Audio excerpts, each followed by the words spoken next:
안녕하세요. 인강자의 인체 여행입니다. 오늘은 쓸개집의 일생에 대해서 설명을 하려고 합니다.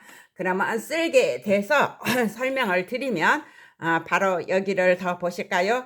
이 쓸개는요, 크게 보았을 때 여기인데 가지 모양이래요. 그리고 우리 엄지손가락보다 좀 더 큰데 7cm에서 10cm의 길이를 가지고 있고 내용량은 40에서 70 밀리리터가 저장되는데 쓸개즙이 간에서 오면은요, 이게 간관인데 간에서 만들어지거든요. 여기 오면은 농축시키는 작용을 해요. 어느 정도로 농축시키냐? 10배로 농축을 시킨대요. 그러면 쓸개고 색깔은 또 초식동물은 녹색이에요. 그리고 육식동물은 황갈색이에요. 그리고 잡식동물은 중간쯤 되겠죠. 그러니까 여러분의 쓸개 색깔은 여러분이 무엇을 주로 먹느냐에 따라서 달라지겠죠. 그래서 쓸개는 그 정도로 있고, 이렇게 보시면 간 밑에 있어요. 그리고 소화는, 입속의 소화는 누차 얘기했지만 약 알칼리로 되는데 아밀라제에 의해서 뭐냐가 하면은 입속에서는 녹말이 소화가 된다겠어요. 녹말이 엿당으로 돼서 꼭꼭 씹으면 달짝지근해지고, 그러면 위에서의 소화는 펩신과 염산과 그런 작용에 의해서 단백질이 소화돼요. 그리고 이거는 염산에 의해서 강산에 의한 소화예요. 근데 그렇게 되고 여기에 위에서는 알코올이 흡수돼요. 그래서 술 먹은 뒤에 여러분은 금방 얼굴이 빨개지는데 알코올은 위에서 흡수되기 때문에 그래요. 그러면 쓸개즙이 바로 이제 저기 하는데, 여기 보시면 간에서 만들어져요. 간이 바로 우리 몸의 상복부에 가로막 아래에 있는데, 오른쪽에 간이 있고 왼쪽에 유가 있어요. 여기에서 보시면 여기 나오죠. 그리고 이제 여기에 나오고, 그러면 여기에서 쓸개즙이 하는 것은 지방을 분해시켜요. 그러니까 비누와 같아요. 비누가 여러분은 표피세포가 떨어져 나오고, 그래서 지방이 있고, 그래서 지방과 단백질로 되어 있잖아요. 그러면 지방을 녹여버리면 때가 다 떨어져 버리는 거죠. 그듯이 쓸개는 지방을 분해시켜요. 그리고 쓸개즙의 탄생은 바로 간과 지라에서 여기가 이제 지라, 여 뒷면에 지라 있죠.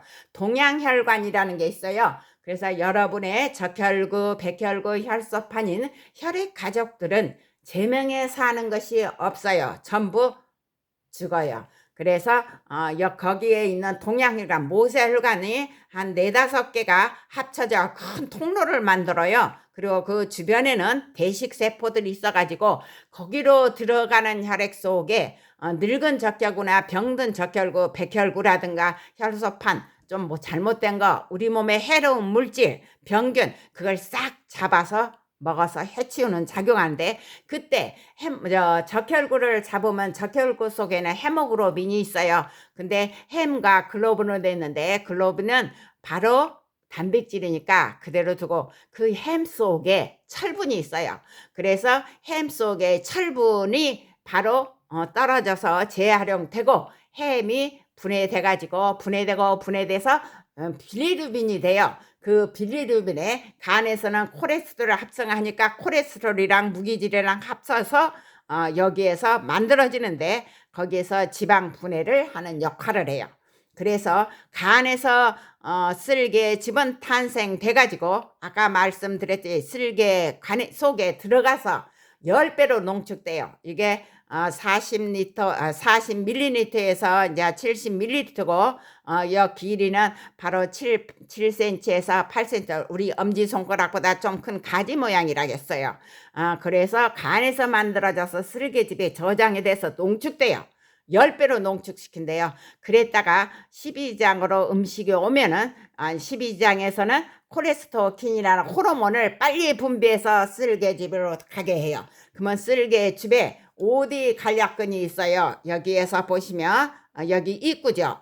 여기 입구를 이완시켜요. 열리면 쓸개즙이 이완시키고 이걸 수축시키면 쓸개즙이 쫙 나와서 12장으로 들어가거든요. 들어가서 바로 12장으로 들어온 지방을 저기에요. 특히 강산이거든요. 얘는 바로 알칼리예요. 그래서 위에서는 강산으로 소화시킨다겠죠? 12장에는 알칼리로 소화시키고 그 다음에 그 소장에서는 3대 영양소가 전부 소화시켜요. 소화의 마무리는 소장에서 하거든요. 그러면 여기에서 12장으로 들어와서 위에서 나오는 강산을 여기에서 쓸개즙하고 췌장하고 나와서 둘이 막 해갖고 알칼리로 변화시킨다겠어요. 근데 이거는 지방을 녹이는 성분이 있어요. 그런데 우리 몸의 세포막 바깥의 막은 인지질, 바로 지방으로 돼 있어요. 그래서 쓸개즙이 이제 소장을 딱 지나면서 자기가 지방을 갖다 덩어리를 잘게 부숴서 물에 녹는 유화지방으로 만들어요. 효소는 없어요. 그냥 표면 장력을 작게 해가지고 분해를 시키는 작용만 해요. 그러니까 쓸개즙이요. 그리고 알칼리로 변화시키는 일을 하죠. 그러면 소장에 진학하면서 재흡수돼요. 그래서 재사용이 되는데 재흡수되지 못한 거, 말하자면 여러분이 육식을 많이 하거나 하면 지방을 분해하기 때문에 쓸개즙이 많이 나와요. 특히 계란 노른자는 진짜 많이 나온대요. 그래서 지방질이나 그 뭐냐면 단백질의 고기를 많이 먹었을 때, 육식을 많이 하면 쓸개즙이 왕창 분비가 되는 것이 재흡수되고도 남아서 바로 대장을 지날 때에 대장 속에 있는 대장균과 장내세균은 바로 소장에서 덜 소화된 물질, 단백질이나 탄수화물이나 그런 거를 섬유소 같은 것을 막 분해시켜 소화시켜요. 소화시키는데 단백질이 소화돼서 나올 때는요, 인돌, 스카돌, 항아수소, 그래갖고 그런 것들이 몸에 나빠요. 그리고 탄수화물은 녹말이 소화되거나 섬유소가 저기 할 때는 메탄가스가 나와요. 그러면 여기를 지날 때, 바로 여기를 지날 때 문제는 여기에 그 인도네시아 스카도를 제가 독가스라고 그러거든요. 그런 가스가 차여 있는 대장의 세포벽을 쓸개즙이 많을 때 여기 뭐냐면은 여기를 그 세포벽을 세포막 인지질을 녹여요. 녹이면 세포가 상처를 입어요. 그래갖고 상처를 입은 데다가 상처를 계속 입어요. 쓸개즙이 많을수록 더 많이 입어요.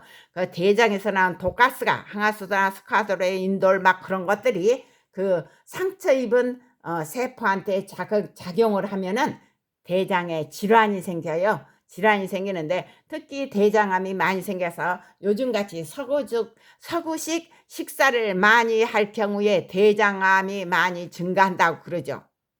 그게 바로 그거예요. 쓸개즙이 소장에서랑 이거는 한 3, 4일 길어도 4일, 3, 4일 위나 이 벽에 있는 거, 내벽에 있는 세포들은 워낙에 소화효소나 그런 거에 의해서 많이 상하기 때문에 계속 다시 만들어요. 새로운 세포로 교체돼서 괜찮고 여기에는 바로 뭐가 있냐면은 그 림프구라든가 그런 거 죽이는, 세균을 죽이는 페르페르판인가 그런 것도 있고, 그래서 많이 방어가 돼요. 새로운 세포를 자꾸 만들고. 근데 대장은 그보단 적고 독가스가 나와서 대장에 쓸개즙이 많이 분비되면 해가 되는 물질이 된다 이거예요. 그러면 바로 여기에서 방귀는 여러분들이 음식을 거칠게 막 먹으면 공기가 많이 들어가잖아요. 그러면 그 공기하고 대장균이 배출한 그 가스하고 합쳐져 갖고 방귀가 나와요. 그러면 방귀 소리는 뭐냐? 항문 가략근이요. 여기 항문 가략근의 진동이에요. 항문이 적으면 더 진동이 올려나가고 방귀 소리가 크고, 항문이 좀 크다 그럴 때 가략근이 잘 벌어지면 그냥 픽픽 하고 나가요. 그래서 여기에서 나가고 요 부분 이렇게 해서 이거 나왔어요. 그 다음에 이 쓸개즙은 간이 나쁠 때는 혈액 속에 그냥 막 나가버려 가지고 눈알 흰자위도 노랗고 피부도 노랗게 되는 거죠. 말하자면 오줌의 노란색, 우리의 대소변은 우리가 먹는 음식의 색깔과 쓸개즙 색깔이 합쳐진 건데, 여러분들이 냉이라든가 미역이라든가 철분이 많은 거라든가 그런 걸 먹으면 대변에 황금색 안 나와요. 갈색이죠. 그 다음에 그 비트를 많이 먹으면 붓게 나와요. 그런데 음식에 색깔이 없는 것을 먹었을 때는 황금색이에요. 그러니까 나는 황금색 똥이라 저다. 그거는 그 사람이 음식을 색깔이 없는 것을 많이 먹었기 때문이에요. 어느 게 더 좋을지는 모르지만 그렇게 되니까 대변의 색깔은 바로 먹은 음식물과 쓸개즙의 색깔이다. 대소변의 색깔은 그거 알아두시고, 우리가 피부에도 이것도 쓸개즙은 사방에 퍼져갖고 돼요. 재흡수되지 못하고 있을 때 그게 쓸개즙의 일생이 되겠네요. 그러면 오늘은 여기까지요.